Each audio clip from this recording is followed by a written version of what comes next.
Facebook crew. I gotta close the door. I forgot. Well, usually they're a lot longer if I have it in the afternoon or later in the morning. But when you're close to the first one, it's always good. But you know. All right.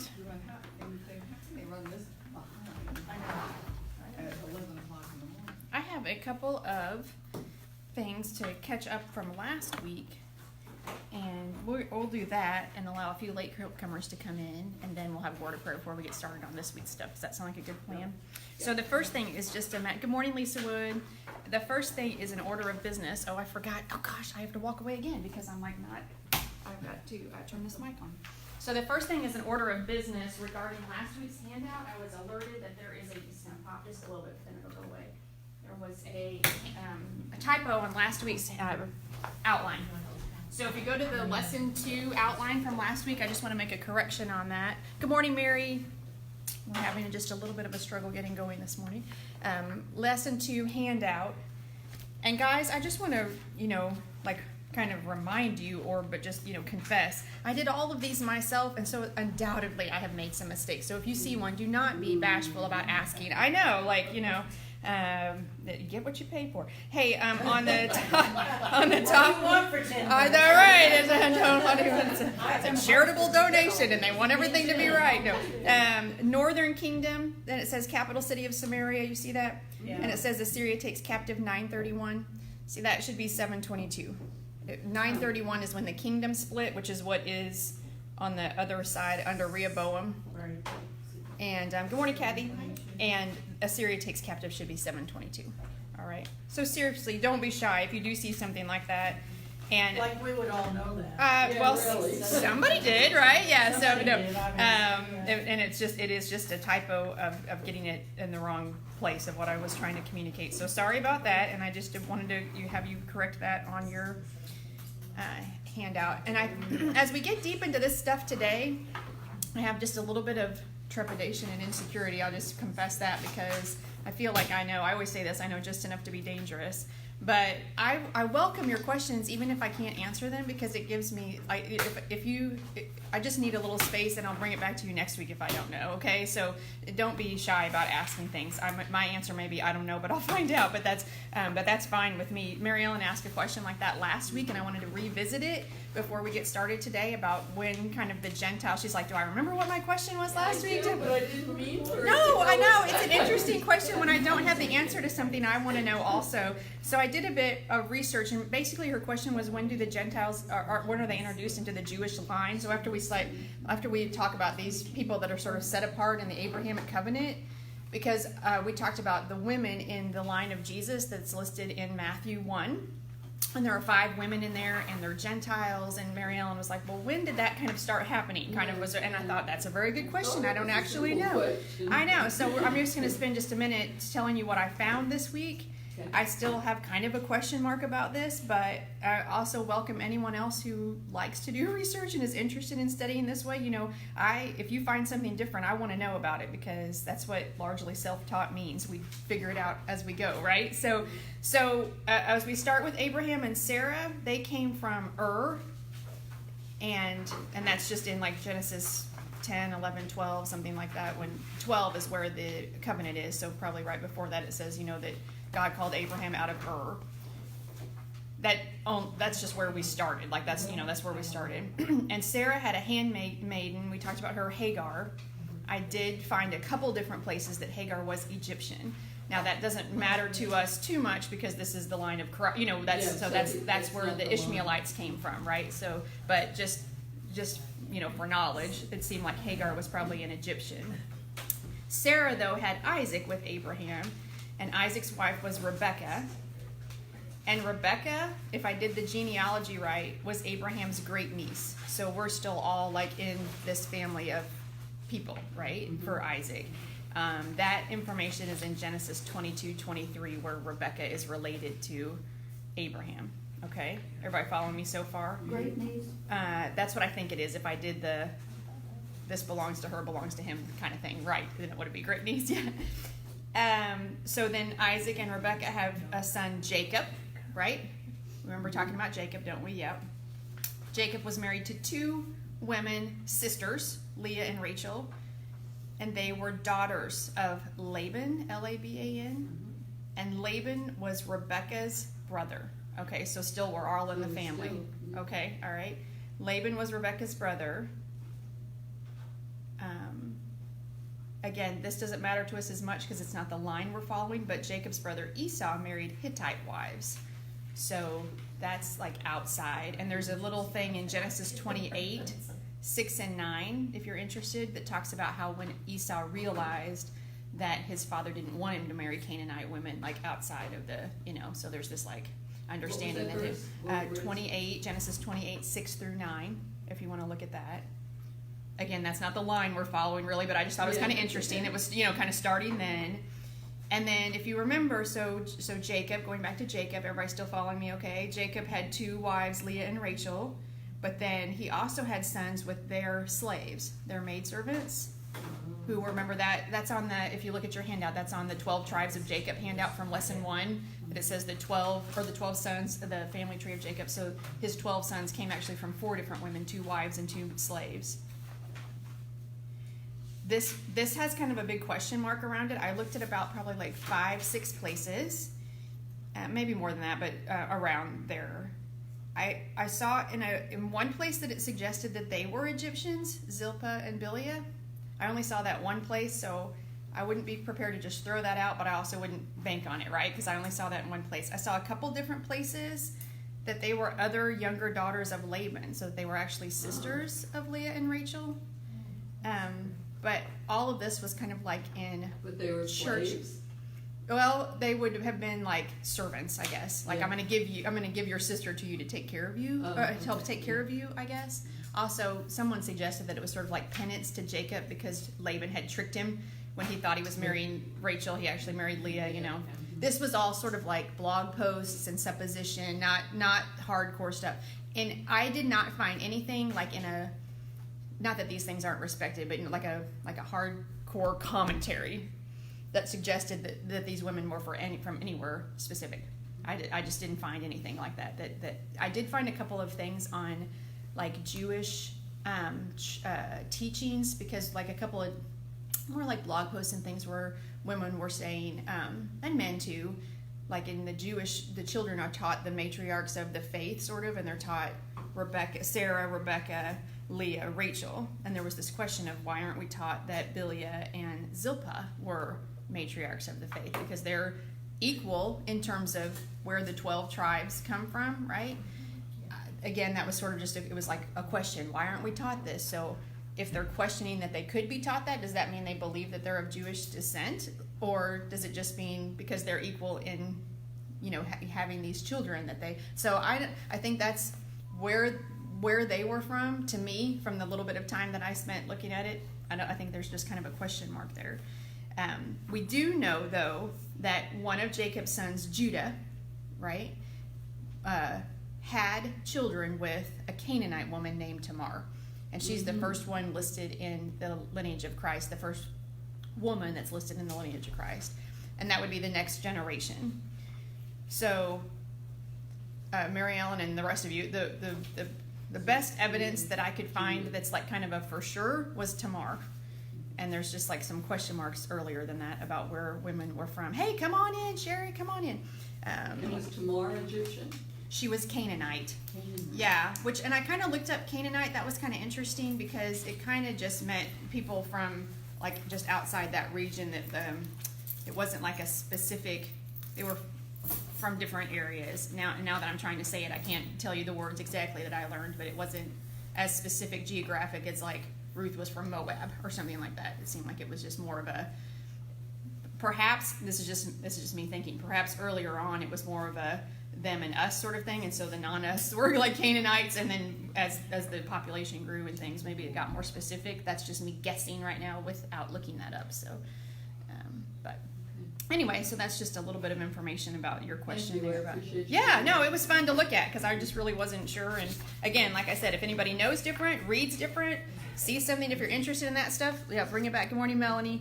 Bring it back because we'll talk about it more. Let me ask quick about Tamar. Is yes. she the one who went through the brothers? Yes, that went through the brothers. Yeah, Judah had given her to his oldest Oh, yeah. son, Okay. who died, and then the next son died, and then she was supposed to go to the youngest Oh, son, yeah. Okay. and then she dressed as a prostitute Yeah. and tricked Judah, her father-in-law, into Who was the sleeping woman with that her. was raped and then he wanted her for a wife and then they killed all of his family? Was that Shechem people Dinah? Was that Dinah or Diana? Yeah. Or- in Joseph's, like one of Joseph's sisters. Is that one? Is Yeah, that at that time yes, frame? There was a Dinah. Yes, I don't I remember think the story. so. There was I also think she was was raped. raped. King David also had a daughter named Tamar. No, A little bit I later. think Okay, it so was I think you're before right. I that. think then that's Dinah. We should And look that up. whoever Yeah. raped her actually wanted to marry Yes. her. Mm-hmm. And they gave permission, but only so that they could kill everybody. Okay. I think Okay. the brothers killed everybody, didn't they? I just don't know. I think so. Mhm. Yeah. Yeah. Had them But Tamar was- circumcised. Mm-hmm. They And had then- them circumcised. and then I'll show killed you. Okay, so that's kind of, so that's just a little bit of catch up of some things from last week that I wanted to just kind of recap. And then before we get started into some review, just overall review, I want to just have a word of prayer, okay? Does that sound good? All right. Father, we just come before you this morning, Lord, and I thank you for the opportunity to be here in your presence with these people, Lord, and just have our Bibles open and our hearts open. And Lord, as we continue to journey through this class, Lord, these sessions, I just pray that we continue to do two things. One, just learn more about your word and your people so that it might come alive to us a little bit more. But also, as we began to talk a little bit last week, to be willing to ask, where do I see myself in this story? Where do I see myself with these people? And where do I see the same behaviors in myself and in our world today, Lord? And what do we do so that ever we can turn our hearts back to you, Lord? And so I just pray for our discussion this morning. I pray for just my heart and my brain, Lord, that you might just continue to remind me that you have invested in me, so that I might have the best understanding that I can of this right now, Lord, in order to just help all of us further our Bible study, God. So we lift up this time to you again, and just lift all this in your name. Amen.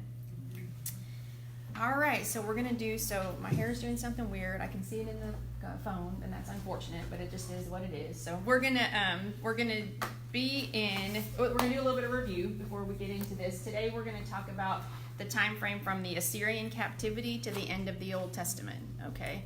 So that's kind of how we're going to journey today, and we're going to focus on mostly the history of the southern kingdom. We're going to kind of, once we know Assyria captured the northern kingdom, we're going to kind of let that part fall away a little bit because Jesus comes from the southern kingdom and so we're going to kind of stay with the history of that. But our main focus, kind of our question for today as we look at life application, comes from Nehemiah 8. And in verse 2, it talked about how it says they were attentive to the book of the law. And that's Nehemiah 8, at least a part of verse 2. And we're going to kind of ask the questions. 1, who is in control of our lives? And 2, what does it take to be in right relationship with God? All right, who is in control of our lives? What do we think about that, about who is in control of our lives? And also, what does it take to be in right relationship with God? And those kind of things. Lisa says, your hair looks fine. Please only post serious comments in the chat. No, just kidding. Who is in control of our lives, and what does it take to be in right relationship with God? So we're going to do just a bit of review, and each week our review will get a little bit more condensed because we're not going to do, spend everything on review, but I want to continue to review because I don't know about you. I told my husband, because he was asking me how I was feeling about this morning, I said, I feel like when I started teaching Jewish feasts and festivals, and some of you have taken that class, about the 4th time I taught that class, I felt like I had a pretty good handle on it. So if you want to, if you want to let me teach this 4 times, by the time I do that, I'll probably be like, I think I got it. Like I think I kind of got it. So I feel a little bit like somebody without a net, but it's all good because we're going to be able to do it together. But at the end of the lesson, my plan this morning is I really want to leave just a little bit of time for Q&A. One of the things that Lisa mentioned to me last week, I'll pick on you, Lisa, since you talked about my hair, is she just really encouraged me to ask you how you were doing and where maybe we had holes or gaps that needed to be filled in, or things that maybe I had made assumptions that you knew the story but you don't know the story, and let's spend a little time. So I want to leave a few minutes at the end of class today so that we can kind of just look over where we've been these past 3 weeks, because we'll be at the midpoint and say, where do we have a hole or a gap or a question or something else you want me to bring next week, that kind of stuff. So I'm going to try my best to leave a little bit of time to do that. So here's some review, and I'm going to ask you some questions as we go, because that may let us know where the holes and gaps are, right? So these are kind of the patriarchs of the faith and the Jewish family that we've studied so far, right? Abraham is the first person that God calls into covenant, and he says, what are some of the things that he promises Abraham? Descendants, yeah, right. I'm going to build a people, a community, and give you this land, right? And I will bless you, right? This is the covenant. It's an unconditional covenant. It doesn't say if you do this, I will do this. It simply says this is what I'm going to do through you. Okay. Abraham's son was Isaac. Isaac had a son Jacob, and Jacob had 12 sons, one of which was Joseph. All right, and Joseph becomes a key person in the story of the Jews, because Joseph is sold into slavery by his brothers, largely because there's a lot of dysfunction in that family, which is kind of just a neat thing to unpack. If you want to do if all of you want to do a sermon series on dysfunctional families, that would be a good one to focus on. I don't know why you want to do that, but if you want to, I'll help you. It's fine. But Joseph, yeah, so Joseph was sold into slavery, and I think last week I said that I thought it might have been Reuben that saved him because he was the oldest son, and it's Judah. Judah's the one that talked them out of I just mentioned that. I think Reuben was going to get him out of the pit, though, wasn't he? I You know when they threw him in the I think cistern? Reuben, I agree. Is that- I think, oh, really? I thought Okay. Reuben was the one that was going to come back. Okay, well, I didn't look it up, but I read it in something else, and I'm like, oh, I thought that was Reuben, but it was Judah anyway. So I Judah's don't. the one that volunteered to stay there, and he could take Okay. his life. I think. Oh, gotcha. Good morning, Cassie. I think. Okay, so Joseph is sold into slavery and goes to Egypt. He rises to a position of power. Eventually, there's a famine in the land, and Egypt is the only place where there is grain, right? All together so far. Then what happens? Slavery. Right. Yeah. So yeah, eventually, because of the covenant, right? The people are multiplying, and they become a threat. The Bible says that there raised a leader in Egypt that no longer remembered Joseph and his deeds, and so it wasn't like, oh, hey, this is still Joseph's family, we should be nice to them. Instead, it was like, hey, there's a lot of these people, and maybe they would join with our enemies and then be a threat to us, and so let's keep them working hard for us. And so there was mistreatment and slavery of about 430 years. Okay. God calls Moses, who is a Hebrew, right? They're folding downstairs in the kitchen, if that's what you're looking for. The folding is downstairs. Yes, I know. Oh, I'm sorry. I'm looking for labels. Oh, I'm sorry. I don't know. Moses, he was raised in the palace as an Egyptian, and he actually, if you remember, he kills an Egyptian slave and then has to run for his life, and he goes into the desert, and then God calls Moses with the burning bush, sends him back to Egypt, and he has this "Let my people go," right? Everybody knows that song. Let my people go. No, okay. They come into the wilderness. They're given the law, which is about establishing a relationship between me and God, and also between me and others. Okay, is what the law is for. And then they're given the commandments or the instructions on how to build the tabernacle. And what's the point of the tabernacle? Worship. Yeah, this is where I'm going to dwell. And he establishes guidelines for worship and festivals. And there's really this, between the 10 Commandments and the law and the tabernacle and the feasts and the worship, there's this cadence that God is establishing. And this has been an important thing for me to understand in my life with the Sabbath, right? What Jesus says in the Gospels, that God didn't make the Sabbath for himself, right? He made Sabbath as for man, right? The worship, the feast, the coming to Jerusalem, coming together to worship periodically, the commandments that tell us how to relate to us and God, and how to relate to us and others, and the things to bring into our life and the things to keep out of our life. All of that is about a cadence of connection.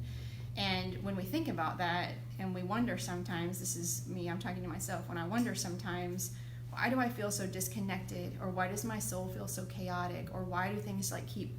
Okay, everybody, it feels like it's bigger than me. Anybody, or am I the only one that ever feels that way? I know I'm not. No, you're not. I have to ask myself, what is my cadence of connection with God? Because that is something that is imperative for us to feel like we have peace, all right? Because Jesus says, peace is yours, right? Peace is always yours, but we must participate in receiving it. And that we miss that part sometimes. Why doesn't he just grant me ...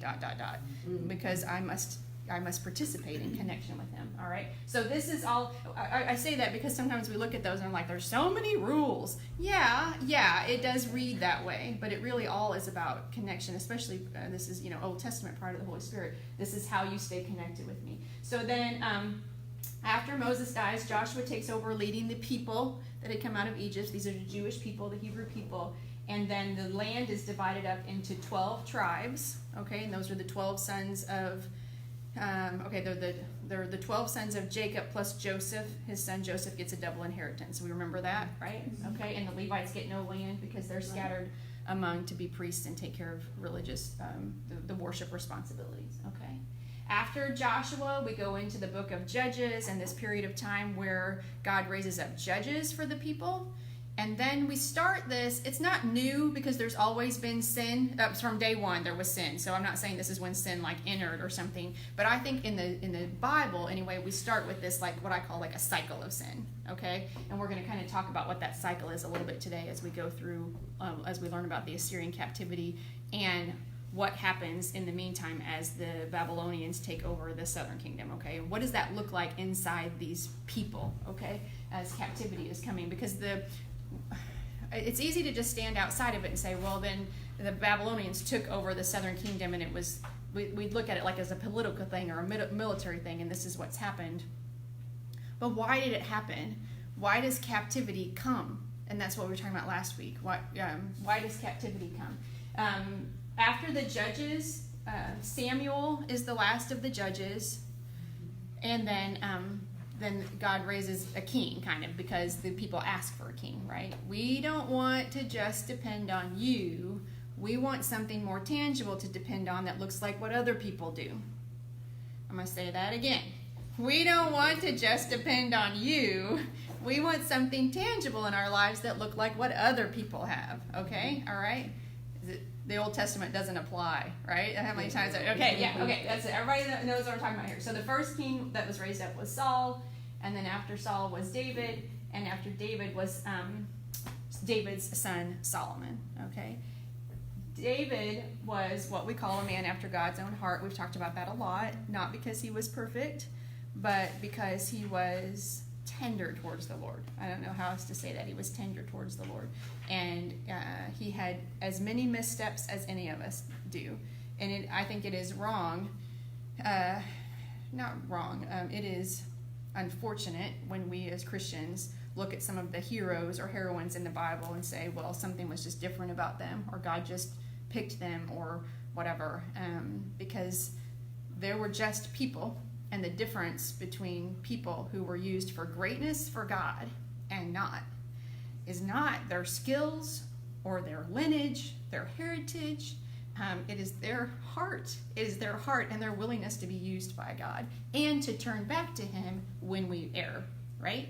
This is the key. That's what God is looking for. That's what makes someone a man or woman after God's own heart. And like we talked last week, I know I was sharing with you about this idea that God can dwell in a heart that is contrite, in a heart that is lowly.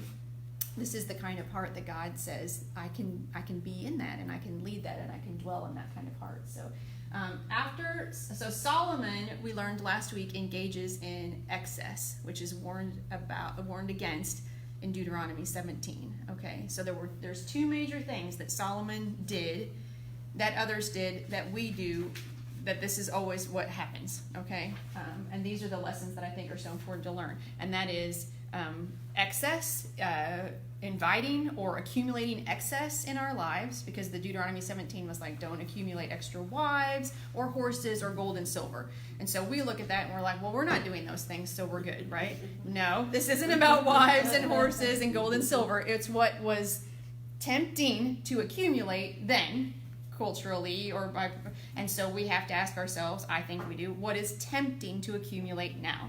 Okay, because what God is really warning us about is excess will lead to temptation and captivity. Okay, so that was the first thing, accumulating excess, desiring excess. And then the other thing was, if you remember, he said the king is to write the law and read it every day. I was kind of laughing because last week I was talking about how many of you started writing the law. That's not really what we need to do. Like, you know that, right? Like, we don't really need to write the law. But he's saying, if you neglect your time with me, if you neglect your connection with me, remember the Sabbath? You remember the festivals? You remember the things that, the sacrifices, the things that you do to connect with me? What are our Sabbath? What are our feasts and festivals? What are our sacrifices? Okay, these are the things that they were commanded to do. It's not different for us. It just looks different. Okay, so if you accumulate excess and you neglect your time with me, it will lead to captivity. And so that's the answer really to this, right? So the kingdom is going to split, and there are specific reasons for that, right?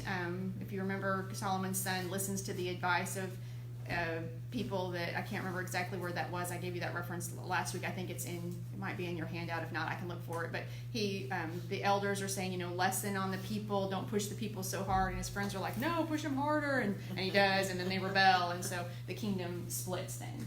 But ultimately, okay, and it's because of that, but ultimately, why do we listen to bad advice? Why do we listen to people that's like, no, you press them harder, do whatever you want, you're the king, you do it? Why is that the opinion that we go towards? Because we've accumulated excess and we've neglected our time with God. Okay? We don't need to go to other people to tell us how to lead or tell us how to be or tell us how to make decisions if we haven't done these other things that lead to captivity, right? It's just a further, you see the bigger picture of this? Sort of. Okay. Yeah. Maybe you do, but you just are like, I don't know what you're talking about. I've never done that before. I thought this was a history class. I don't want all this nonsense. Okay, so after the kingdom splits, and not just after, but this is when we begin to talk more about the prophets, because God continually raises up people, men and women, to say two things: turn away from what you're doing and turn back to God. Turn away from what you're doing and turn back to God. God is still in the business of rising people with a message that say, turn away from what you're doing and turn back to God. Okay? Some of that is for their own benefit, and some of it is actually people who are listening to the voice of God and saying it, as was then. There were false prophets raised up then. There were many false prophets, and we'll talk about some of them who said, we're fine, it's all good, we have peace in the land, you don't need to be doing anything different. Just keep doing what you're doing, and it's working out great. We have people that raise up like that today, right? Don't we? And but God sends prophets and / no listen. Sometimes you see these pockets of repentance, these pockets of revival sometimes, but overall it was small and short-lived. Those kind of things were because of alliances and the desire for excess and the desire to look like everybody else, and a combination of those things. Assyria will capture the northern kingdom, and that was the 10 tribes, and the capital was Samaria. We talked about that a lot last week, in 722 BC. And today we're going to talk a little bit more about how Babylon then will capture the southern kingdom. And it doesn't take through, they do it a little bit slower. They kind of, basically there's 3 times where people are taken captive before the whole thing kind of belongs to Babylon. So. And that will end, this is the last one when it's kind of completely done in 586 BC. I think that's the end of the review. Yeah, so what kind of questions, just before we kind of get started, anything to that point that we have some questions? Go back to the last slide. Yes, ma'am, I sure will. So I can write Yep. down. Yep. And this stuff is on your handout for today too. I think the waves of captivity and the waves of return, those dates and things are on your handout for today. So. What else? Just kind of, does that feel, my hope is when we spend just a little bit of time kind of redoing those things that it gets a little bit more solidified in our mind. When I first took a History of Israel class, I was probably, Alex wasn't born yet, so he was born in 2004, so I would say it was early 2000s or whatever. And I was not a serious student of the Bible. I was raised in church and stuff, but I really didn't know that much about the Bible. I had my flannel board faith that I've talked about before, right? I knew the stories, but I didn't know, and I had no idea that the kingdom had split. I had no idea what any of that was, and and the significance. And still, I'm still learning the significance of that. But I remember just how eye-opening that was to me. There's a whole other thing going on, and to know that Kings and Chronicles were the same stories but written in different time. And the prophets, these aren't just random stories that are pieced out. These prophet stories in the Bible are people who are talking about their time when they were trying to speak to these people before these things happened, right? This is a big story. It's just not written as one story like that, but it's all one story. So anyway, anything else? that we want to just No, I'm done. camp on? You're done with that? Mary Ellen says one more minute. That's fine. Yep. Is Yeah, go Assyria ahead. Xerxes? Is that the king of the Assyrians, and Darius is the Babylonian? Darius is the Babylonian, and then Cyrus is the Medes. That we're going to get to that take over the. And I don't know if I even wrote the. I think Xerxes is right, but that's a different Xerxes that's in Esther because that's later. Because that's Xerxes also, but I think that's right. But I'd have to look at that for sure. Nebuchadnezzar, we're going to talk about that today, and some of that I have in my notes, but I don't have in my head. So when we get there, we can look to Hope if you want to. Yeah. I was trying to see where. I don't think I wrote down Xerxes. Don't let me forget that. And if we don't find the answer to that, I'll look at it and make sure I bring it next week too. Okay. Oh, that's fine. Okay. Yeah. I know, but now I want to know. So okay. All right. So we're going to focus on the history of the Southern Kingdom today, and these are, I think, kind of like, these are fancy words that don't mean anything hard. There's just 3 periods that we'll talk about a little bit: pre-exilic, exilic, and post-exilic, which is just exile. So the pre-exilic is before exile. Okay, exile was when they were taken out of their land and taken to Babylon. Before exile, exile, and post-exile. And so that's just, so we're going to talk about those a little bit. And last week on the handout that has the prophets on it, that might be helpful this week too, if you remember just looking at that one maybe from lesson. I think that was just last week that we looked at that just a little bit. Yeah, so you'll see on there, on the left it says the prophets by their place of birth. And then on the right it says, good morning Kathy, they're prophets by their place in time. And it'll say pre-exile, pre-exilic, the exile, the post-exile. Yeah, okay. Because God doesn't stop sending the message just because the people are in trouble, right? He continues to send the message even when people are in trouble. So we're going to talk a little bit about Isaiah primarily today. Isaiah was a prophet to the southern kingdom.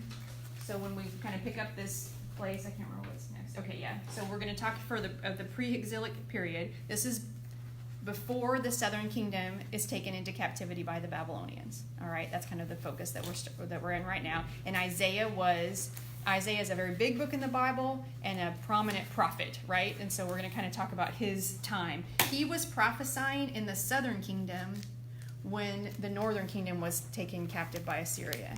Okay, and he prophesied between about 739 and 681 BC. I have a question. Yeah, go ahead. I'm mixed up here. What was Isaiah a prophet of the southern kingdom or the northern kingdom? Southern. Mm-hmm. Yeah, but he was Okay, prophesying he was still prophesying when the northern kingdom. Okay. Yeah, he was prophesying to the southern kingdom during the time the northern kingdom was falling to the Assyrians. Okay, yeah.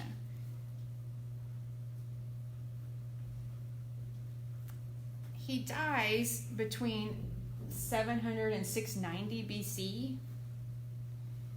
And the first siege from the Babylonians isn't until 605 BC, so he dies quite a bit before the actual captivity starts.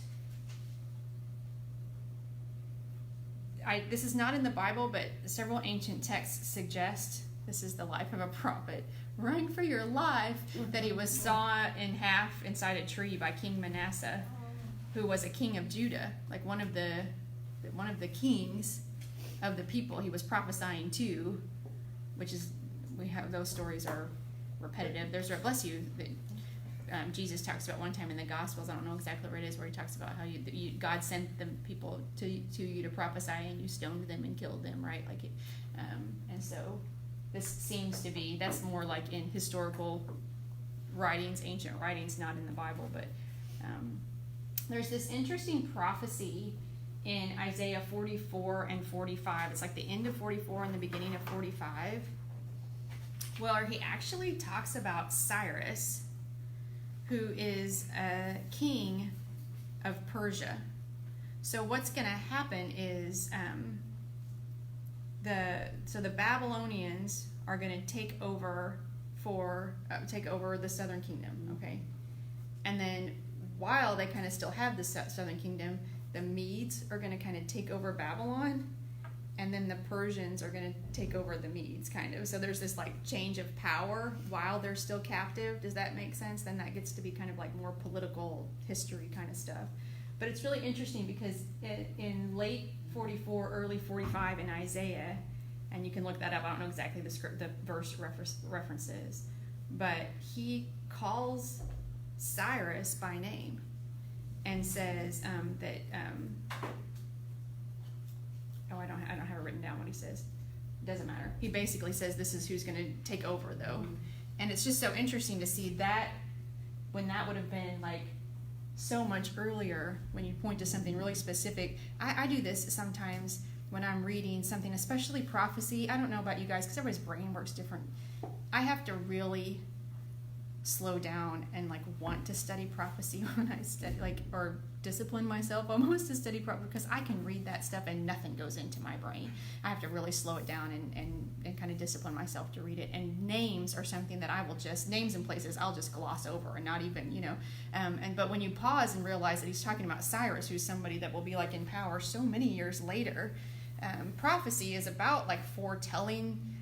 A prophet has a unique new word from God that then he gives to the people, he or she. Okay, so that's what it means. I have a new word from God and I proclaim it to the people. But then every once in a while you have this prophecy that's like very specific about a future event, and we're going to talk about that more next week when we look at the prophecy of Daniel and Malachi. So anyway, that's just kind of interesting. I wanted you to turn to something this morning, and that's Isaiah 45, starting at verse 4. We're going to look at, this is kind of going back to the question of why is it important that God prove he's in charge, or what do we think about God being in charge, or who do we think is in charge of our lives? And it's Isaiah 45, starting at verse 4.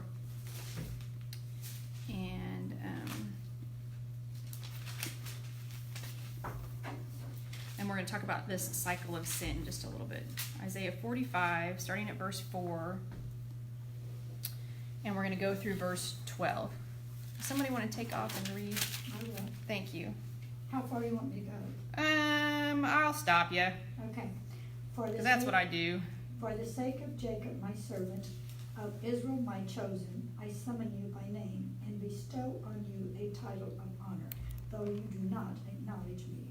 I am the Lord, and there is no other. Apart from me, there is no God. I will strengthen you, though you have not acknowledged me, so that from the rising of the sun to the place of its setting, men may know that there is none beside me. I am the Lord, and there is no other. I form the light and create darkness. I bring prosperity and create disaster. I, the Lord, do all these things. Okay, I'm going to stop you right there. Now, if you go back to verse 1 and take a peek, who is God talking to? Cyrus. Yeah. What did they call him in your version? Anointed. Yeah. Is anointed. And who is Cyrus? King of something. Uh-huh. Persia. Persia, Yeah. Is So he this the is one that lets the Cyrus. when- Don't ask me a hard question. No, I'm teasing you. Nehemiah. I'm so Nehemiah, nervous. isn't he the one that Cyrus sends back to start rebuilding the wall? Nehemiah gets sent back, and I think it is by Cyrus, but I don't took know a that for Bible sure. study on that one. Yeah, Yeah, did you? I know it. Well, I've taught a Bible study on that one time. And that doesn't mean I hold on to all the names, and I hate that. I wish I could just file them away. I just don't know if that's the same time frame, Kathy, but it's probably right. So God calls Cyrus his anointed, and when we think about the question, who is in charge of our lives, I don't know. Have any thoughts on that? Just as we read this first part of this, why does Isaiah say that God calls Cyrus his anointed? Doing it for the good of the family of Jacob. Is that what? Yes. And who is the family of Jacob? Abraham, Uh-huh. Jesus. Yeah, the Jews, right? Yeah. So I'm actually calling this person in power of another place. Do we see this? Like, I'm actually going to use this person for your good, even though what this person is actually going to be is over you. Like this captivity that you're in, anybody, this captivity that's coming into your life is actually what I'm going to use to turn you back to me. That's what I'm going to try to use. Anybody? Yeah, feel that at all? Let's do 8 through 12. Kathy, you want to just go ahead and do You heavens above, rain, wait a minute, let me Uh-huh. get this punctuation in here right. Oh, yeah. You heavens above, rain down righteousness. Let the clouds shower it down. Let the earth open wide. Let salvation spring up. Let righteousness grow with it. I, the Lord, have created it. Woe to him who quarrels with his maker, to him who is but a potsherd among the potsherds on the ground. Does the clay say to the potter, what are you making? Does the work say he has no hands? Does your work say he has no hands? Woe to him who says to his father, what have you begotten? Or to his mother, what have you brought to birth? Okay, stop right there and listen. I'm going to read from the Amplified Bible. Woe, judgment is coming to him who quarrels with his maker. A worthless piece of broken pottery among other broken pieces is equally worthless. A worthless piece of broken pottery among other broken pieces is equally worthless. Shall the clay say to the potter, what are you doing? Or does the thing say, he has no hands? Woe, judgment is coming to him who says to a father, what are you fathering? Or to a woman, with what are you in labor? Okay, do we feel that at all? What God is saying? These are strong words, right? 11 and 12. Let's just finish up this little part. This is what the Lord says, the Holy One of Israel and its Maker, concerning things to come. Do you question me about my children, or give me orders about the work of my hands? It is I who made the earth and created mankind upon it. My own hands stretched out the heavens. I marshaled their starry hosts. So what does this stir?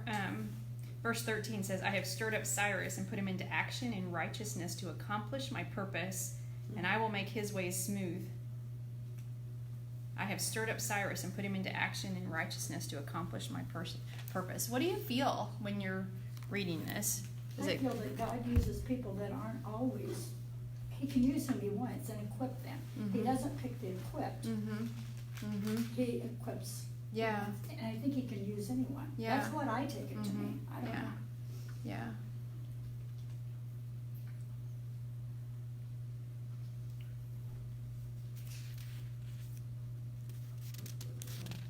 It's kind of like thinking you know more than God. Thinking you know more than God. Yeah, I Yeah. think it Mm-hmm. Yeah. I think we can read some of these things sometimes, one, and maybe not have a heart connection with it right away. But when we think about his love for his people, because it kind of just looks mean sometimes when we look at it, doesn't it? Like, you did something bad, so I'm going to send this bad thing. Which is one of the reasons why sometimes when something bad happens, we ask the question, what did I do to deserve this? Or why did this happen? Or whatever. Sometimes that's a question worthwhile asking, because we all know we've gotten into trouble because of sin. We all know that, right? And so you have to, I think it's healthy to ask the question, what part of this is mine to learn from?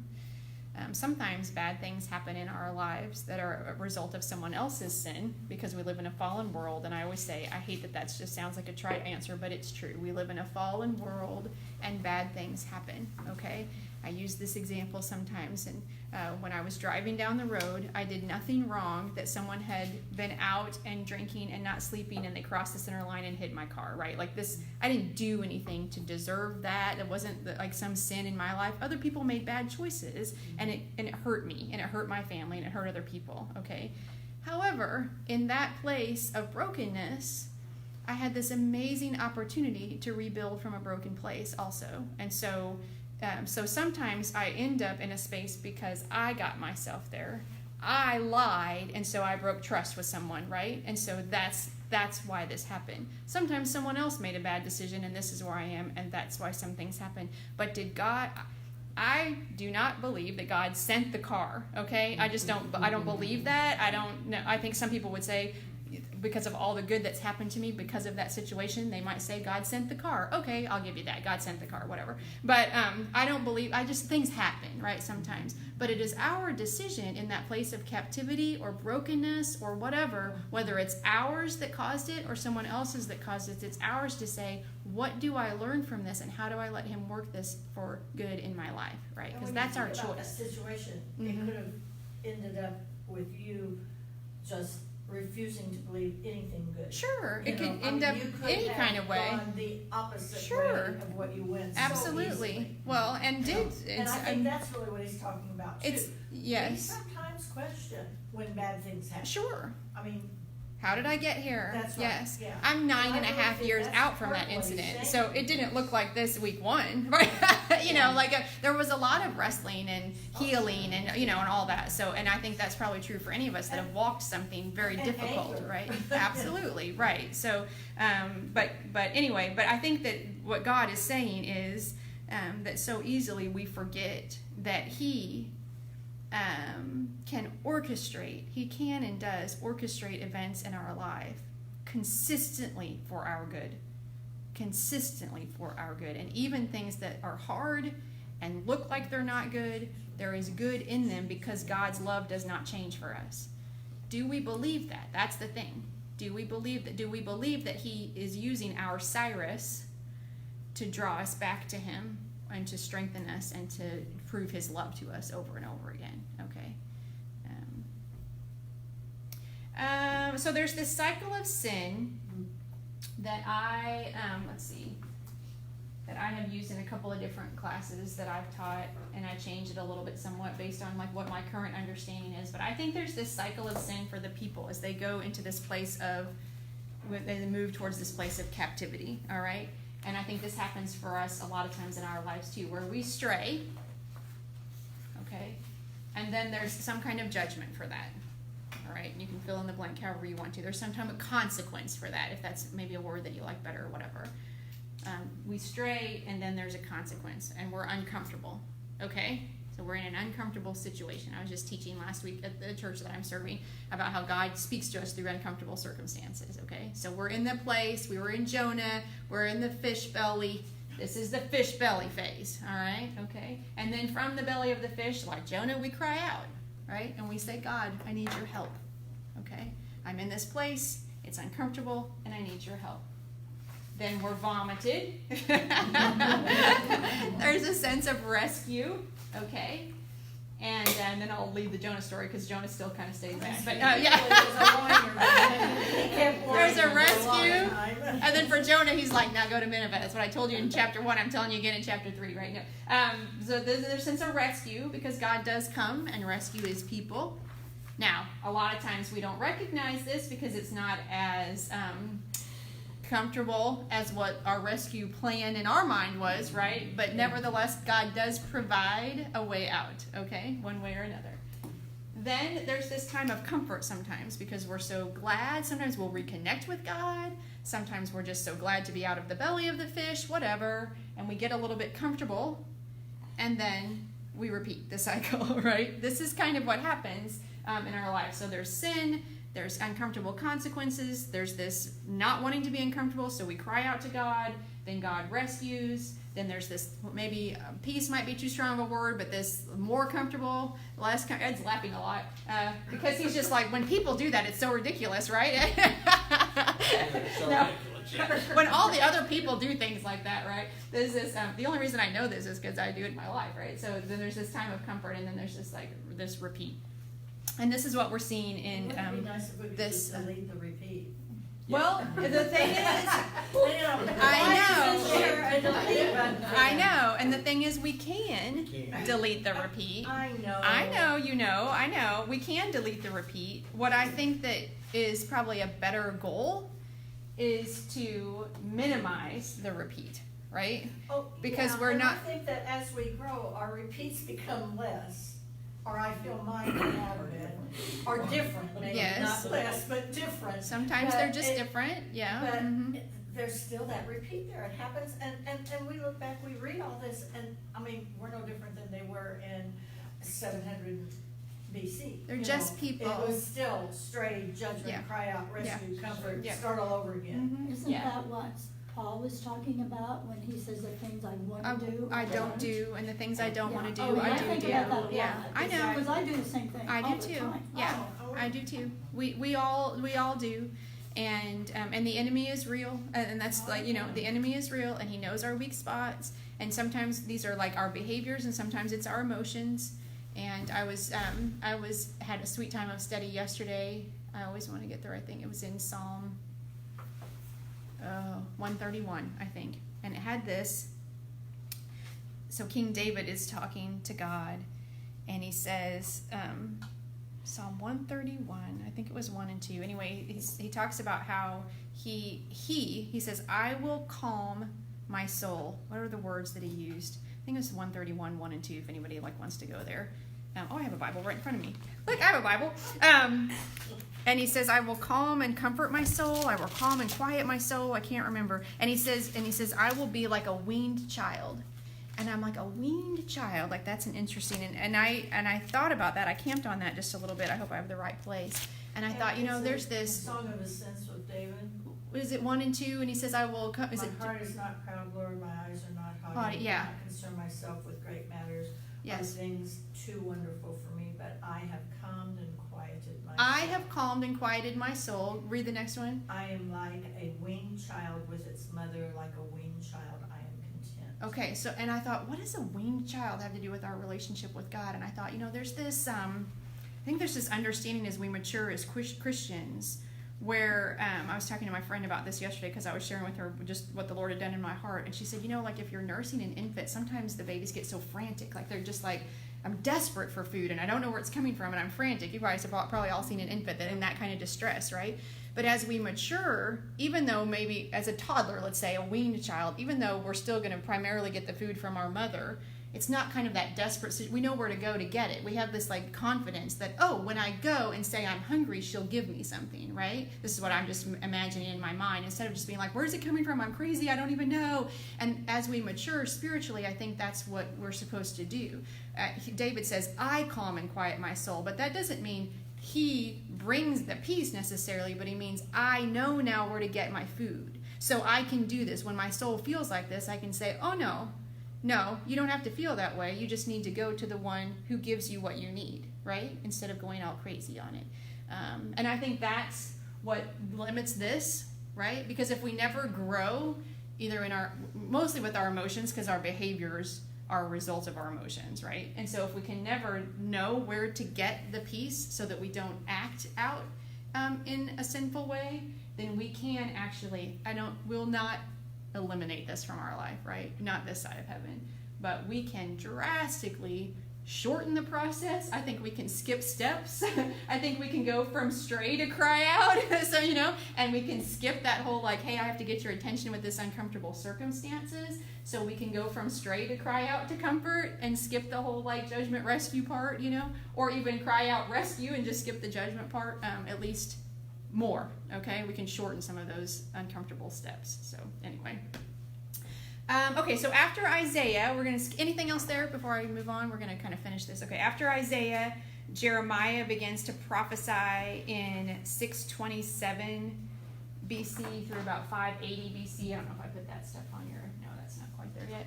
And we see a little bit of revival under King Josiah during this. Really, King Josiah is the only good king.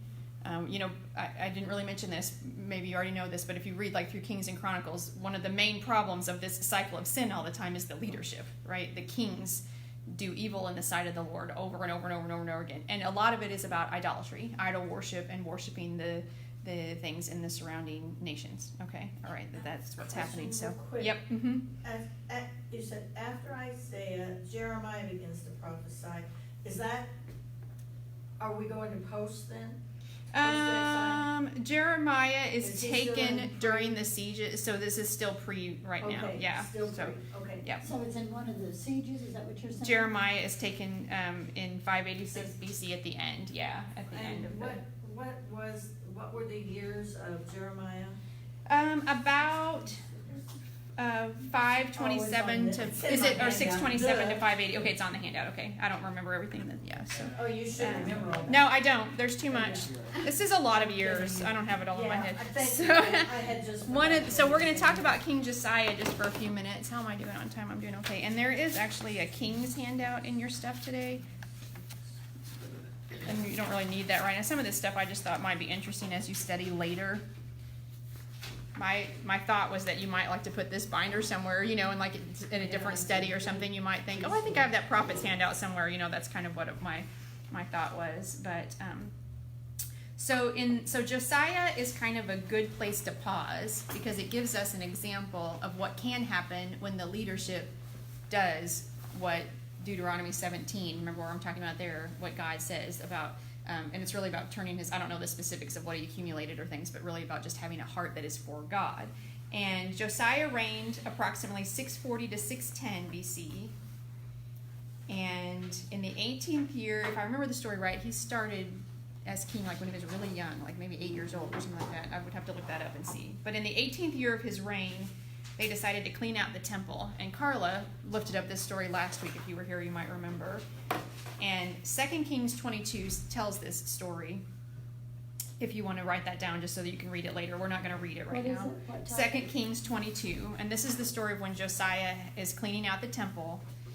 And they find these books of law or scrolls. Now, if they're finding these in the 18th year of Josiah's reign, they're finding the law, these books in the temple as they clean it out. What does that tell you about how much they've been studying the laws? Okay. They weren't keeping it with them and reading it every day. Right, obviously. right, yes. And so they really didn't know this, okay? They didn't know. And so 2 Kings says that Josiah, when he understands what they found, that he weeps and tears his clothes. And what is tearing his clothes? What does that mean? Mourning. Why is that? Right, it's just a sign of mourning. Sometimes in the Bible you'll see people tearing their clothes, or you'll say the Bible will say they put ashes on their head or something. This is just this like it's just an outward symbol of grief, a heart that is grieved. Then he says we need to understand this more, and he hears from Huldah. That's in 2 Kings also.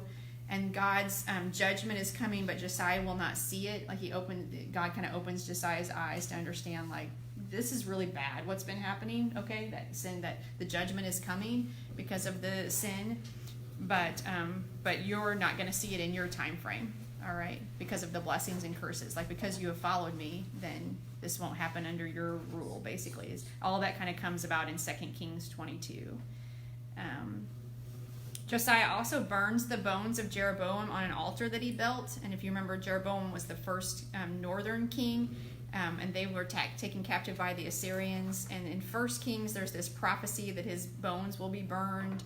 And then in 2 Kings 23 is where they are burned. That's just kind of some interesting information Is that about Josiah. Rehoboam or Jeroboam? Jeroboam, The J-E-R, Jeroboam, Jeroboam, okay. yeah. And that was northern. He was the first king of the northern kingdom, yeah. Mm-hmm. But was Josiah in the northern? He was southern.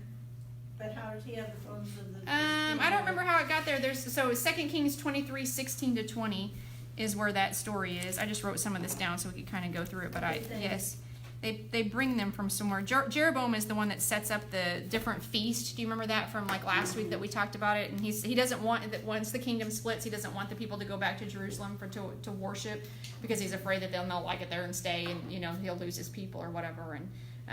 And so this is Jeroboam's bones. It's just kind of an interesting story. It's in 1 Kings. The prophecy of that, if you want to read more about it, because I just don't remember. I looked it up, but I forget the specifics now.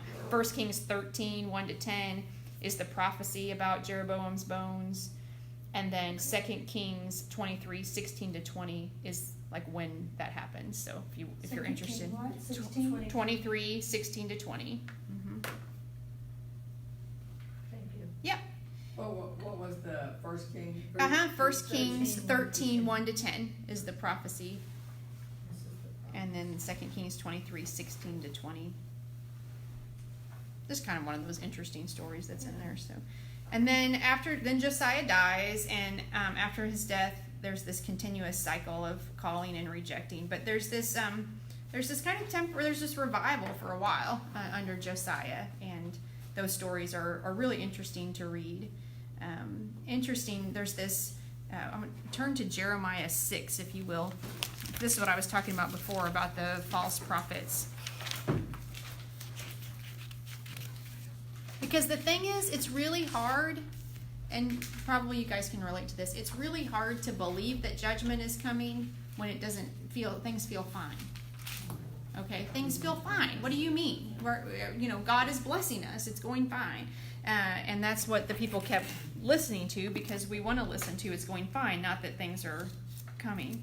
So Jeremiah 6:11 through 15, this is like these false prophets that keep proclaiming peace, okay?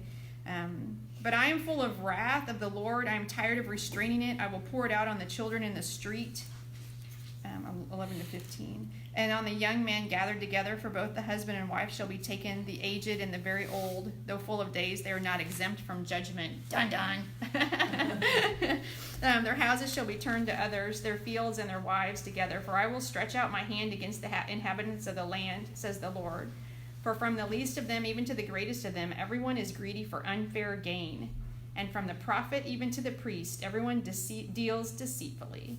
They have treated superficially the bloody broken wound of my people, saying, peace, peace, when there is no peace.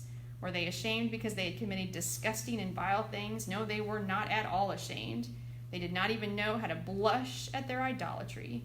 Therefore they will fall among those who fall. At the time that I punish them, they will be overthrown, says the Lord.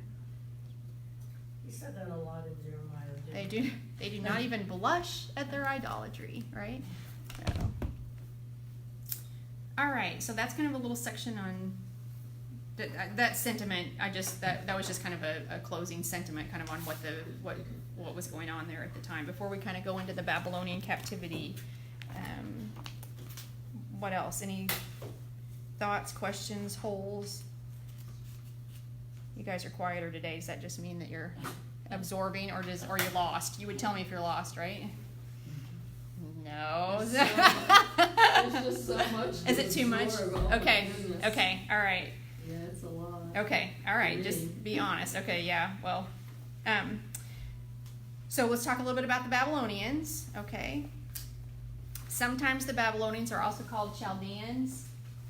I think that's how you say it. Chaldeans. And the Chaldeans lived in like southern Babylonia.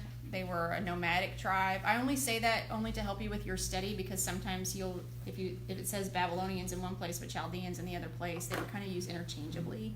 So it is the same. It is the same. Chaldeans, Chaldeans. Yeah. And that's where So- was. In the Oh land of yeah, Babylon. you're right. Yeah, good point. From where Abraham was first called. So we've circled all the way back. Yeah, good. Okay. And those two cultures are sometimes used interchangeably. I find that challenging. That's one of the things. Why I try to point things like that. Okay, yeah. So when you're studying, and then he calls sometimes it's Israel, and sometimes it's like Ephraim or something, and to realize that's the same, or when when the names change and stuff. So We've run over that a lot of times, it seems like in our precept, that yeah, there are so many interchangeable. and that's the good thing about studying things slow. Is for me anyway, And it that's one of the took me a reasons I long have time to study things slow, realize that because when they're talking about Israel, they're not always talking about a country, it is right. People. the Yeah. peoples. Hmm. Yeah. I And mean, it seems sometimes, like it took yeah, me a long time to figure Depending that on out. when things are written, it can mean different things based on what the history was and how the people were separated then at that time. So yeah, it is hard. So, but so there's 3 different sieges. This is on your handout, I know. So in 605 was kind of the first wave of captivity, and Daniel, the prophet Daniel, was taken in 605. In 597 was the second wave. Ezekiel was taken. Is that in our handout? It is in your handout, yeah. 586, Jeremiah was taken. Gotcha. Yeah. Who was taken? It's in on your the handout, second wave? Kathy. It's on your handout. Yeah, First these page dates and of these lesson people. 3. Yeah. Yep. Yeah. 3 waves of captivity, right? Yeah. in that captivity. Page 10 is. And if you want to just write this down, I'm going to kind of go through this. 2 Chronicles 36. Just write this down for later if you want to know. I don't think this is in your handout. There's some of this. I wrote down a lot of scriptures, not knowing how much time we'd have to read things, and I'm learning that we're not going to have time to read a lot of things. So some of these things I'm just going to give you. So if you want to read them later, okay. This is the account of the final siege of captivity. 2 Chronicles 36, 11 to 21. Okay. 11 to what? 21. Okay. And that's the And account of this the is final siege stage? of captivity, yeah. And at that time, Zedekiah is king of the southern kingdom. Is that going to be like your last? Yeah, so Zedekiah is down there. The way that I'm not even going to unpack that right now. Zedekiah was the king of Judah, the southern kingdom, and Nebuchadnezzar was king of Babylon at the time of this last siege that's in that reference that I gave you.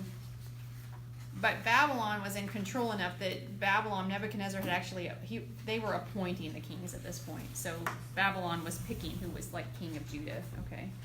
All of the kings after, where's Josiah on this list? On the Bottom right, bottom? above the little square. Right, Josiah. Okay, yes, very bottom right here. Thank you, Sherry. You guys see where this is? That's Josiah. That's the one we were just talking about that brought some revival, that found the scrolls. And then after this, like, box and the little circle and things, or square, these kings were actually appointed by, they were still in the family line, but they were appointed by Babylon at that point. What page is that on the back of that? That's in. 11. That's in the last It's one. this lesson, okay, 11, thank you. yeah. Mhm. Oh, yeah, 11, gotcha. yeah. Thank So you. that's just, hopefully that's interesting. Hopefully that just gives you kind of a feel for what's actually happening. So the kings aren't even their own, at this point. So while they were in Babylon then, and this is kind of, we're moving a little bit like exilic. So now we're kind of in the time of exile, all right? The temple is destroyed. The walls of the city come down.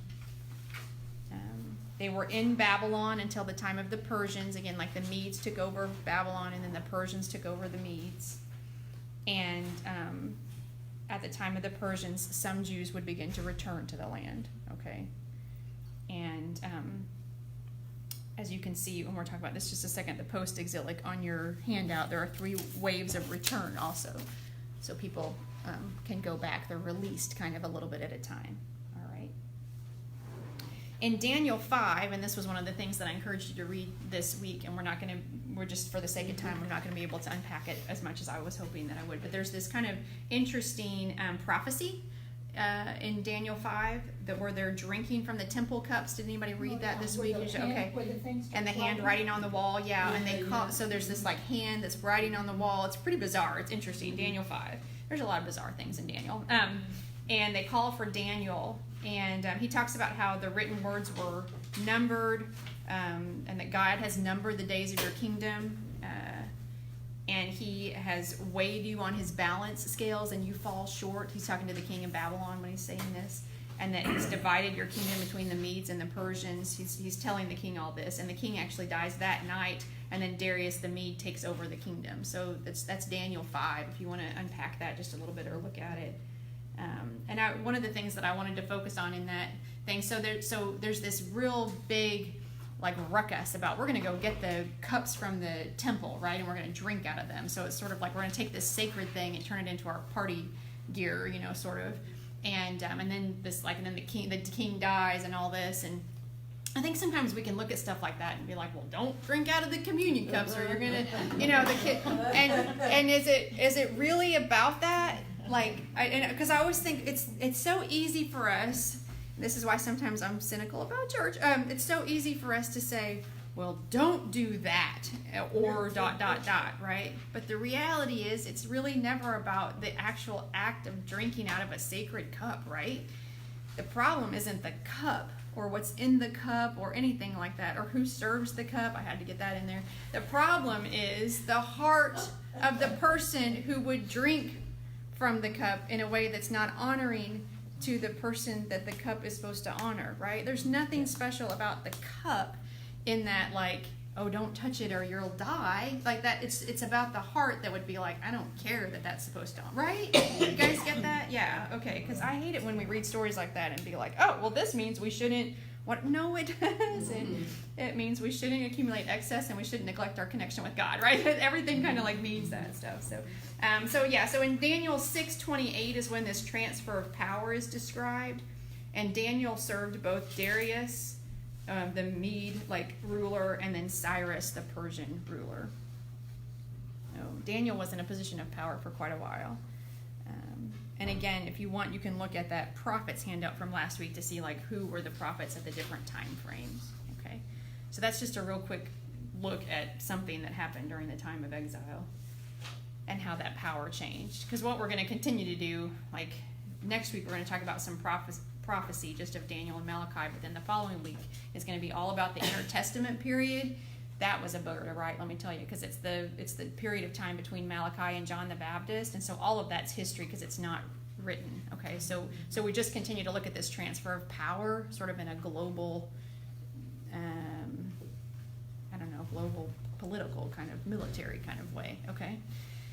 Okay, so then the third period is the period after the exile, post-exilic, and this is the book of Ezra. Okay, this is where the book of Ezra begins, if that's helpful for you. And again, there's 3 returns to the land. Those are on your handout. That handout, that's page 10. And these 3 waves of return are recorded in Ezra and Nehemiah. Okay. That's one of the things that I just hope to do through this class, that you can, you're not going to remember all this, like, the reserve, but if you write some of it down and you kind of connect it, or look in your Bible, even like when you go home or something, and be like, when I read through Ezra and Nehemiah, now I'm understanding that this is where these people have been, right? This is the cycle of sin. This is how they ignored the prophets. This was their time in captivity. This is how other rulers and people in the future looked very bleak, right? And yet through the prophecies we can see the promises that remained the same. And then this is who they are as they're beginning to come back to their homeland. I hope that will help us study books like Ezra and Nehemiah, like with a little different understanding, right? That's kind of what I'm hoping for. Nehemiah, incidentally, is on the schedule for next year. About this time next year is kind of my plan. I'm going to teach. And so when we get to Nehemiah, those of you who continue to study, when we get to Nehemiah, I think we'll go back to some of this stuff, right? And we'll be like, oh yeah, that's how they got there, right? Okay, so this is on your handout. The first return is under Zerubbabel. And the prophets at this time are like Zechariah, Haggai, Malachi, all post-exilic prophets. Zerubbabel was actually the governor of Jerusalem under Persian ruled Darius, so still, even though they're going back and they're building things, they're still not like free. I think it's always good to know. The second return is under Ezra, who was a priest. That was about 458 BC. Ezra 7, chapter 7, has a pretty good account of. This is it represents a faithful remnant. Only about 50,000 I read returned at this time. And it's interesting because as people are released, all the time some people choose to stay. Mm-hmm. And why would they choose to stay? You mean Daniel captivity? Mm-hmm. Well, they had assimilated until that. They Mhm. married, they had And they roots. married. Mm-hmm. Mm-hmm. Mm-hmm. What were you going to say, Shirley? Daniel stayed. Mm-hmm. He could have gone back. Mm-hmm. Daniel stayed? He stayed in Babylon, I didn't know that. right? Did he die in Babylon? Yeah. Do we know that? Yeah, he did. Yeah. Okay. Yeah. Yeah, people stay for a variety of reasons, right? Sometimes people stay to serve. Sometimes people stay because they've gotten comfortable. Mhm. Sometimes people stay because they didn't have any experience of what was previous, so they don't even know why they would like that. Sometimes, not always, but sometimes we choose to set up camp in our captivity, right? And then when the negative consequences come, like if you look at that cycle of sin, right? There's what was the stray, and then judgment, and then we decide, well, for whatever reason, I don't want to cry out. I'm just going to have to figure out how to make this okay. And we figure out a way sometimes to make it okay, don't we? And we just stay right there in that uncomfortable place.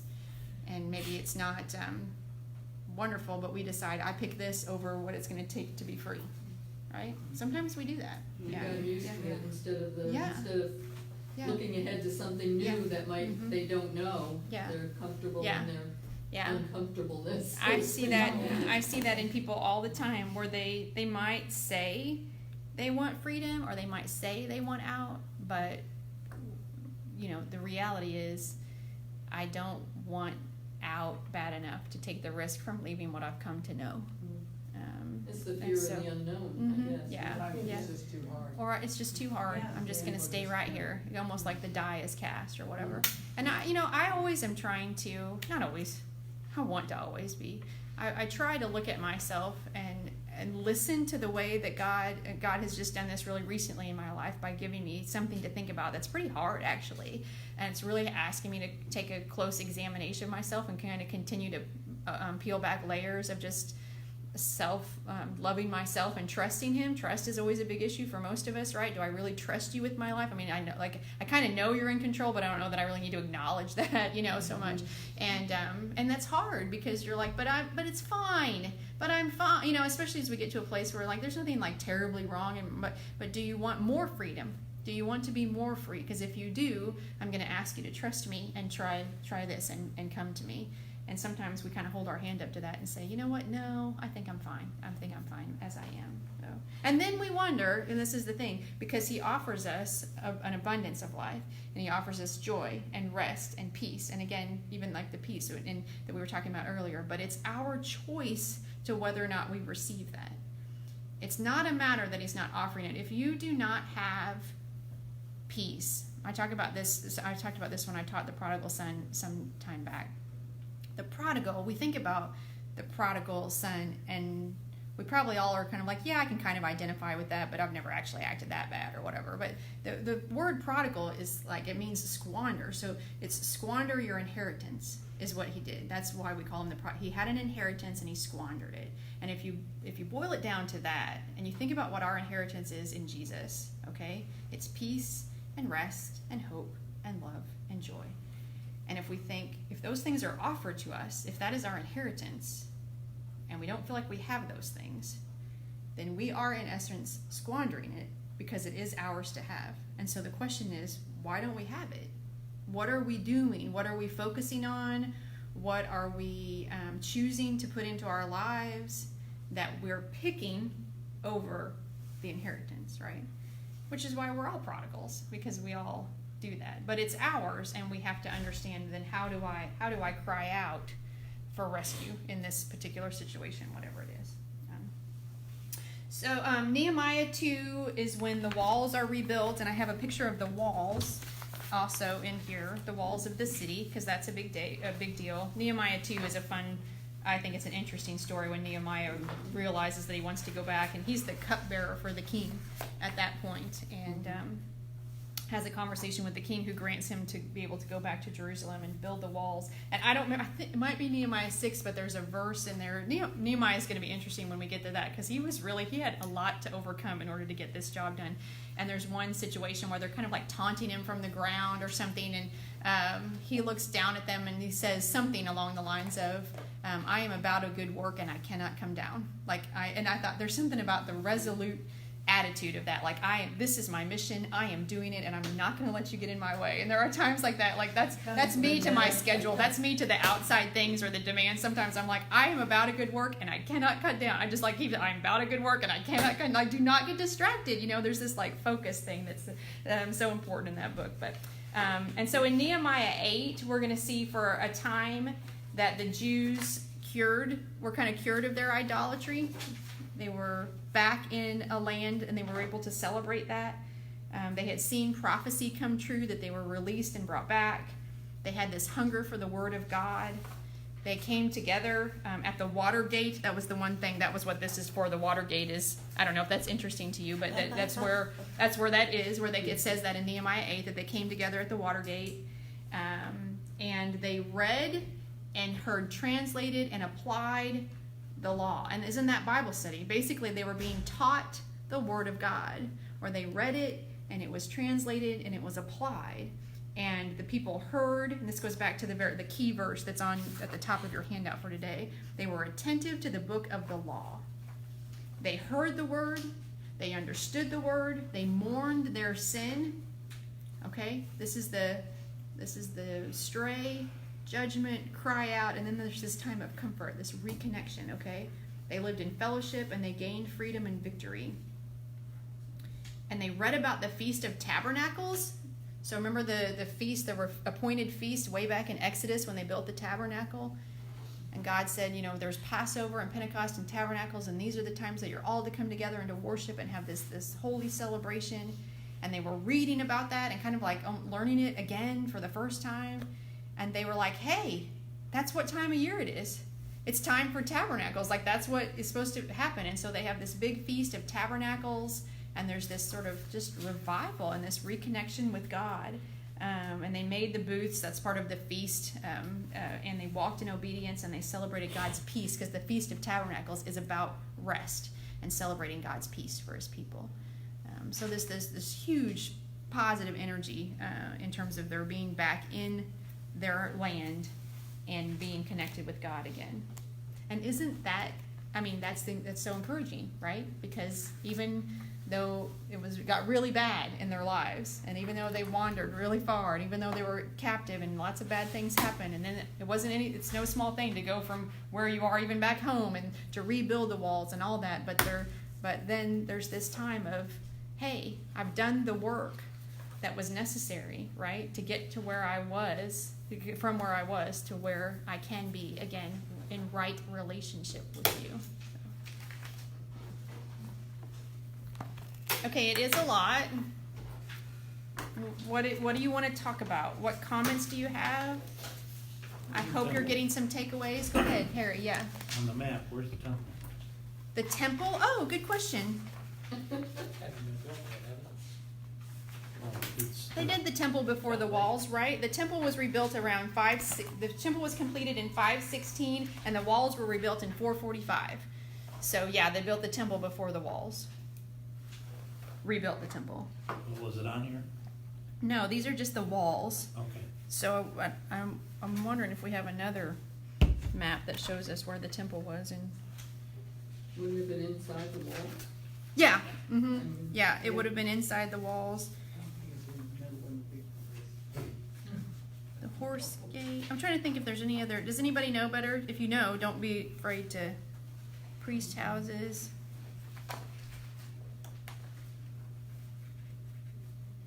That's a good question. I just don't know the answer. I'm sorry. I don't think I have a map that has that in there. Let me look around. What do we wanna know? takeaways? Where the temple would have been inside those walls. Okay. Let's see if Google will do it. Here's Jerusalem in the time of Jesus. Upper city, lower city, high priest house. Second wall, first wall. So the temple is, I'm trying to see if there's do you see where is there a golden gate on the list? No, of course not. What other kind of gates? Temple Mount, Gate Beautiful, Horse Gate, East Gate, Sheep Gate. Anybody see? There's the sheep gates at the very top. You see the sheep? Okay, so the sheep gate so the temple is right in that corner up there.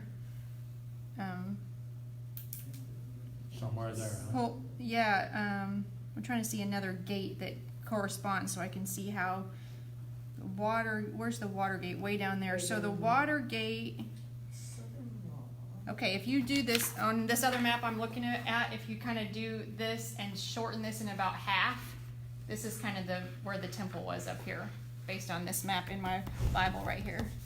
So this kind of quadrant right here. From the sheep gate to the horse gate, maybe? Down Yeah, there? I don't see horse gate in this particular. I see Valley Gate. Is that one on here? I'm trying to look at both at the same time. Valley gate is over on the other Okay, side. all right. way- Valley way Gate. down. It stops before that, so higher than that. But like, yeah, probably this section is the temple. Yeah, well, probably Does that by the make sense? priest's houses, I would imagine, that's what Yeah, they would be up I don't in see that on here. This has an interesting. It has the clearing of the temple and where Jesus was. This is Jerusalem in the time of Jesus. I'll leave this right here in case anyone wants to see it. One thing you skimmed over that Yeah. I was gonna come back to. Yeah, You said what is the significance of the kingdom split? Yeah. Did we cover that, or I missed it? no, it was kind of. I think we kind of covered it all session, but I think that's good for you to. What is the significance I of the don't know. kingdom split? I don't know. What? Okay. What? I guess my question. Maybe I didn't ask the question exactly right. Like, my question is always like, why? What's going on in the people that leads to that kind of? Oh, the excess of turning from God, Yeah. that yeah. was the significance, Yeah. that's what you meant, Yeah. okay. Yeah.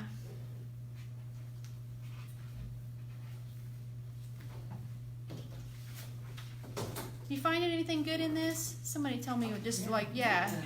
It's so, I do yeah. not for 1 second think I'm going to remember. No, right. 50% of this. I'm really excited that I figure out the difference between Jeroboam and Rehoboam. Okay. And who they belong to. Yeah. And why.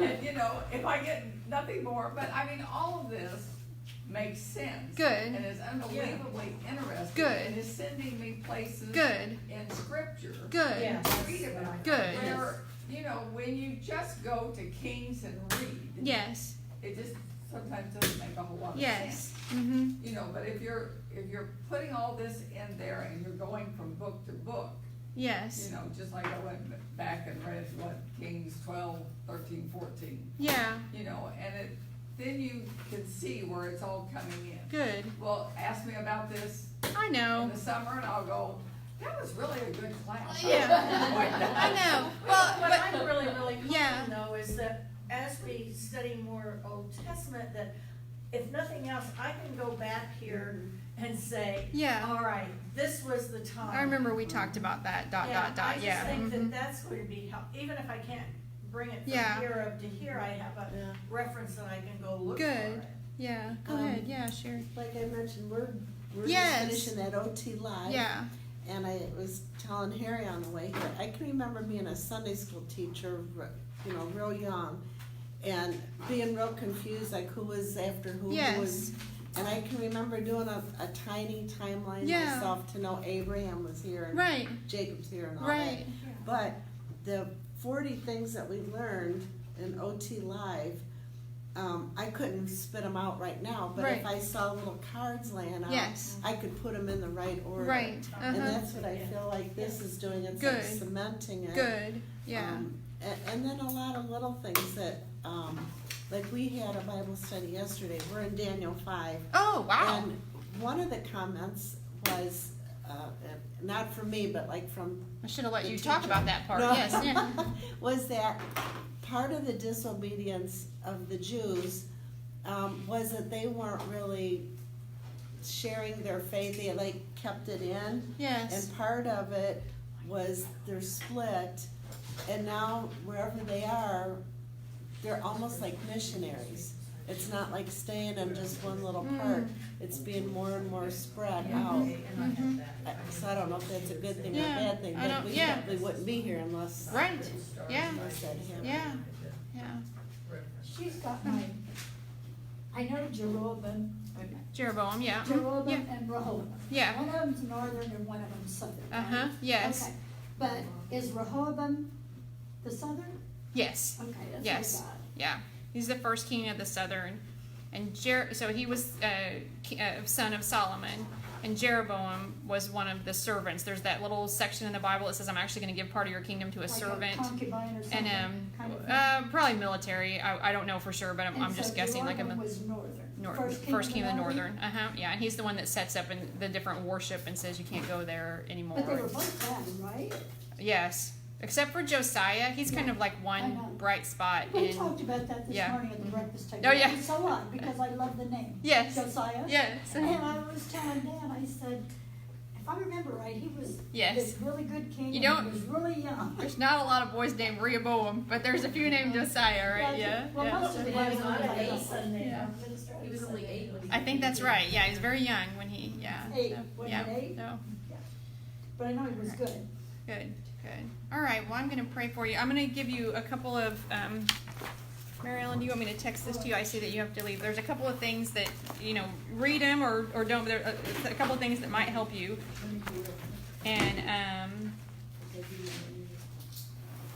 And let me get so in Daniel, you might want to look at Daniel 2, 7, and 8.